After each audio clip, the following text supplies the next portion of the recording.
everybody. Thanks for tuning in for another Cruise with Smooth.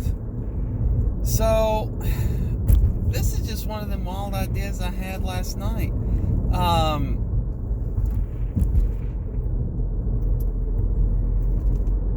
When I was... Good grief, I can't believe this is that long ago. 10 to 12 years ago. If not a little longer. I was working a job at a gas station. And there was this one gentleman that would always come in on night shift, which is what I worked at the time, and get his gas, cigarettes, and a cup of coffee. He was kind of a night owl too. He and I became good buddies. To the point where I'd go up to his house and we'd hang out in the garage and tinker on stuff. There was a couple times I went over there and we'd change the oil in our vehicles at the same time.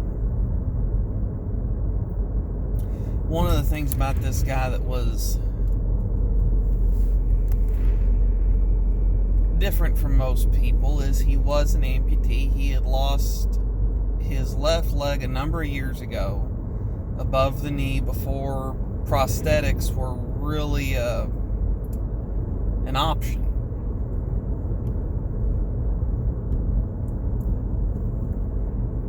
So he was stuck in a power chair, had a really nice Ford van equipped with the hand controls for the throttle and everything.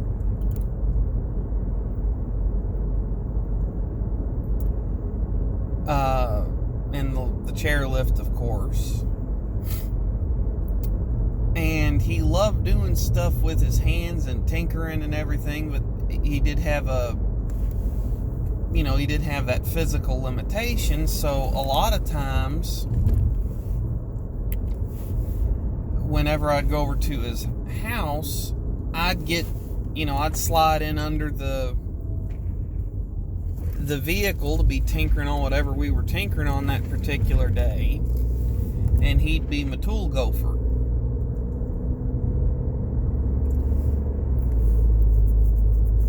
Well, anyway, we one time in particular,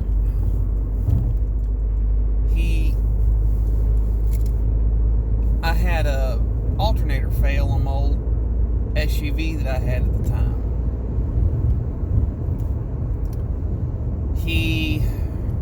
I'd called him about it. He told me to come on over whenever, and I could always use whatever was in the garage. And so he and I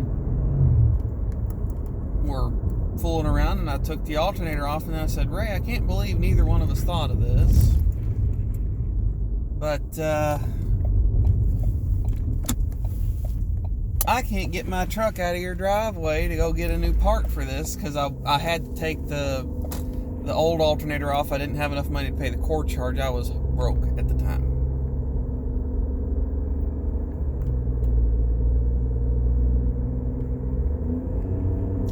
So anyway, he's like, "Well, here, take the van."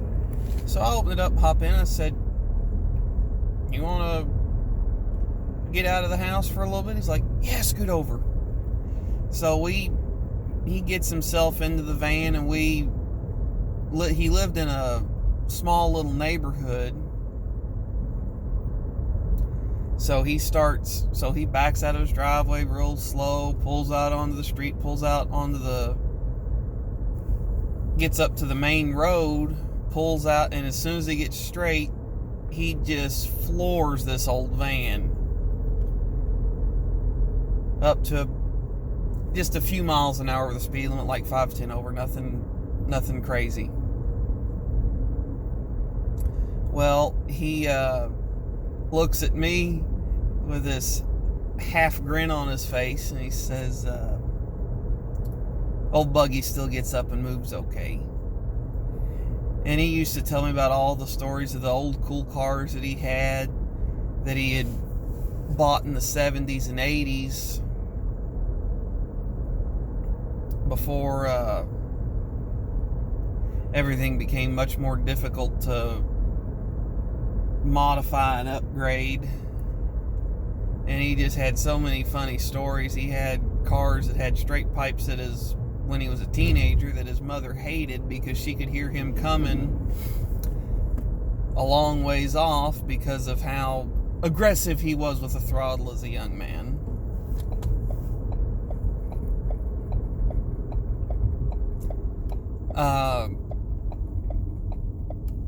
I remember another time due to his amputation and lack of physical activity, he did have a few health problems. There was one time he had gone into the hospital.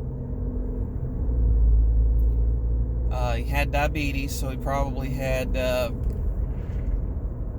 probably gone into either hypo or hyperglycemia. And anyway,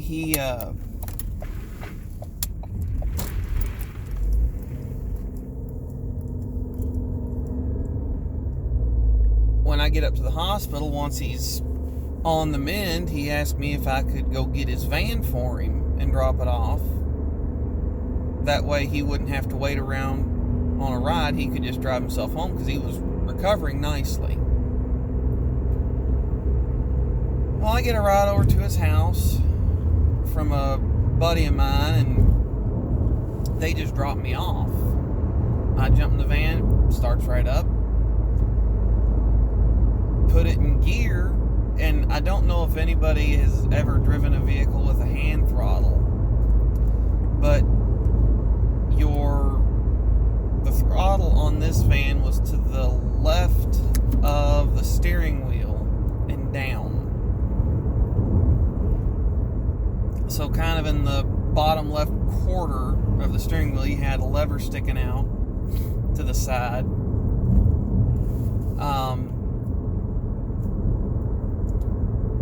You pushed it away from you, and that put the brake on. So I get it in reverse. His driveway was downhill a little bit, so you had to give it a little bit of gas to go up the hill. And I'm thinking, okay, so if you push down to get on the brake, pull back to give it the gas. Makes perfect sense to me.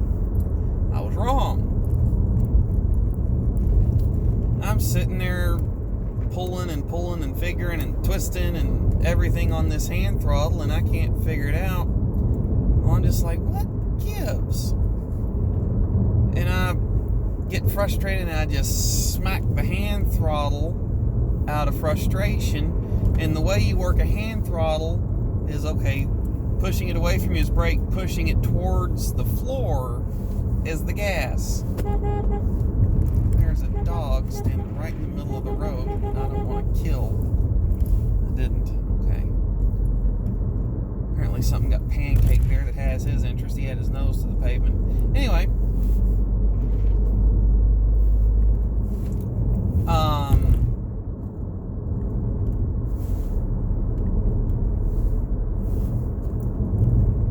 So I inadvertently give this van over 50% throttle at a dead stop in reverse. And I come lurching back out of his parking spot in this driveway. Thankfully, the driveway was straight, and there was nothing else there for me to hit. So I come flying backwards out of his parking spot, get on the brake again, get slowed back down, and I think I might have even screeched a tire just a little bit, just chirp and whatnot.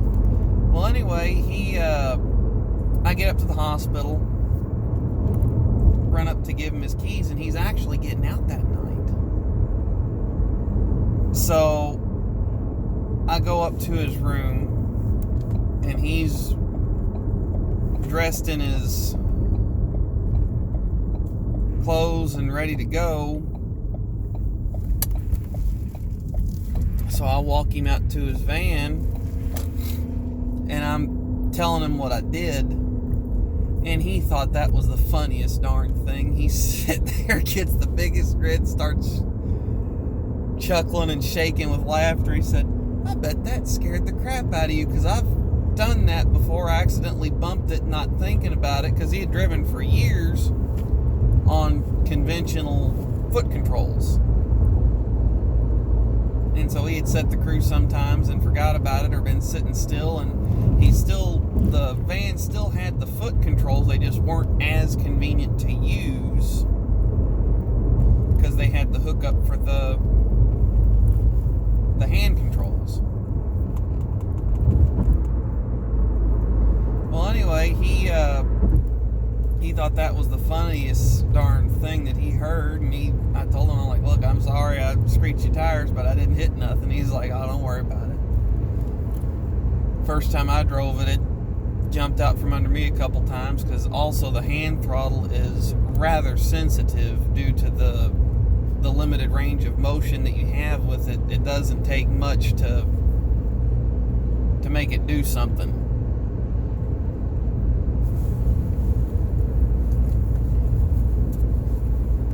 But just a couple of the more memorable stories about my buddy Ray. He and I, we had a bunch of interesting conversations together. Ray passed away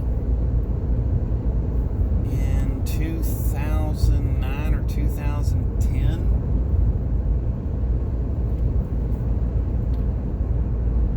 Maybe, I'm thinking 2009. I could look it up in the obituaries, but he's been gone for a while. And he was 66 when he died. I'm getting a call. I will continue this in another video.